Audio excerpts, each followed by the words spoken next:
Për shkak të situatës së shkaktuar nga zjarri i rënë në fushën e vendgrumbullimit të mbeturinave në brendësitë e lagjes 24 maj, strukturat e Bashkisë së Vlorës kanë kaluar në gjendje gatishmërie për të kontrolluar flakët të cilat kanë pushtuar vendin ku depozitohen prej vitesh mbetjet urbane. Kanë shkuar jo vetëm strukturat e bashkisë, por edhe shtabi i emergjencave civile dhe forcat zjarfikse, të cilat prej orësh luftojnë me flakët. Në terren për të parë nga afër situatën ka qenë edhe kryetari i Bashkisë së Vlorës Ermal Dredha. Kryebashkiaku Dredha në një prononcim për mediat ka bërë të ditur se të gjitha strukturat janë në gatishmëri për të fikur zjarin dhe për të përballuar çdo situatë të mundshme që vjen prej tij. Problematik mbetet përqindja e lartë e tymit sipas kryetarit të bashkisë.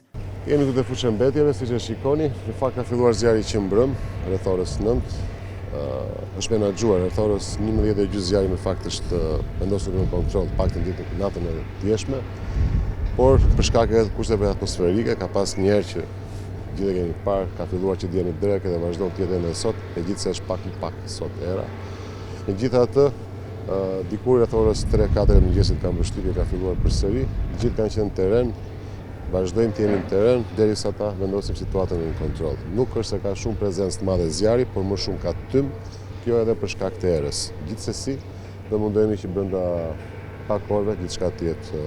Ka rrezik banesash? Nuk ka rrezik banesa që vjen vetë prezent këtu, patjetër që më shumë është prezenca e tymit pranë banesave që janë këtu përreth, por nuk ka rrezikshmëri, paktën deri tani. Dredha garanton se brenda javës së ardhshme pritet të nisë grumbullimi i mbeturinave në Sherisht. Sipas tij, fusha e mbeturinave dhe ajo në Orikum do të kapsulohen. Dredha ka premtuar gjithashtu se deri në nisje të sezonit veror të këtij viti, vendgrumbëllimi i mbetjeve urbane në lagje 24 maj të Vlorës do të jetë plotësisht i mbyllur dhe atje nuk do të depozitohen më mbeturina. Shiko, këto mbetje nga këtu nuk do largohen.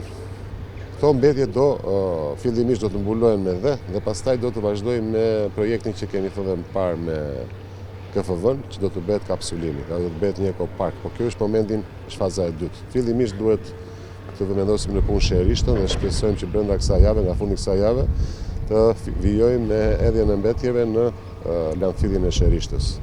Do të merrem masa edhe për këtë këtu, edhe për landfillin këtu, por edhe për landfillin në Orikum. Të dy ato.